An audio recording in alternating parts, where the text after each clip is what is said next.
This is your suicide note. At first you'll tell mother and dad, brother and sis, to carry on, keep going.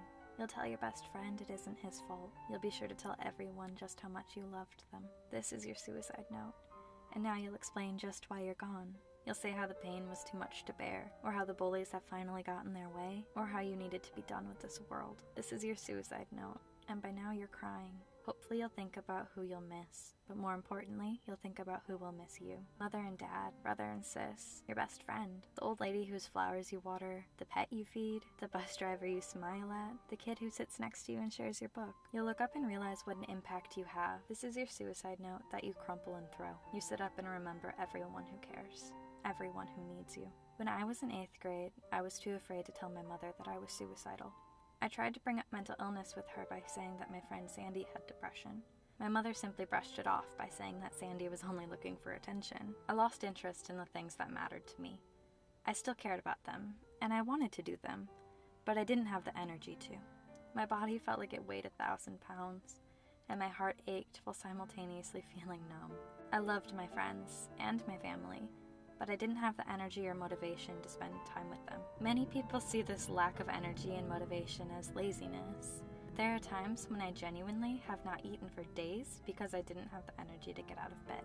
There is nothing lazy about constantly having an internal battle with yourself.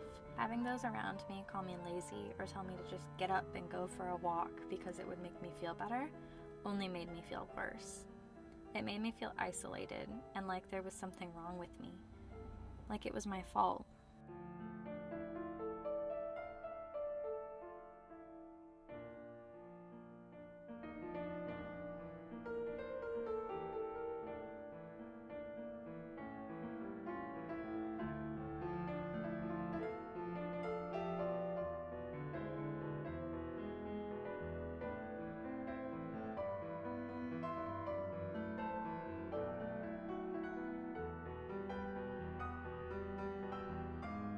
When you have depression, it is a result of not having enough serotonin and dopamine in your body. Not having enough serotonin in your brain is no less severe or physical than having a broken bone or missing one of your kidneys.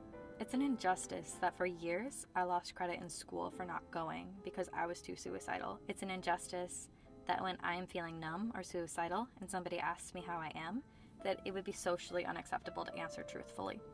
It's an injustice that I have sent out dozens of texts saying that I had a migraine or stomach ache in order to cancel plans because I knew that that would be taken more seriously than saying my depression is too bad. All of these things are injustices because my health is no less important than anyone else's. I should have been given the resources I needed to be safe and as happy as possible when I was in school.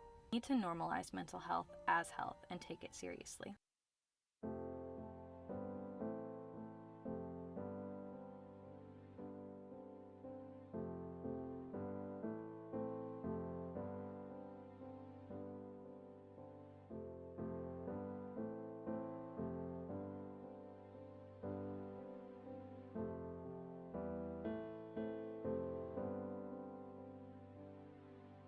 One in 4 people has at least one diagnosed mental illness. 1 in 10 people has depression. For ages 10 to 34, suicide is the second leading cause of death in the US. Depression is quite literally a matter of life and death, and those of us with it deserve to have it treated as seriously as any other physical illness. If you are experiencing suicidal thinking or think you may have depression or another mental illness, you're not alone. There are many resources that are in place to support you. If you think someone you know is experiencing suicidal thinking, depression, or another mental illness, let them know that you're there for them and you want to help. Let them know that there are resources in place to help them and that they haven't done anything wrong. Most importantly, let them know that you love them and they're not alone. 1/4 of people has a mental illness. Someone you know likely has a mental illness. They are very real, and there are many ways to help cope with them. Support those around you who have mental illness. Show love and support and encourage them to seek out resources at times when they need them.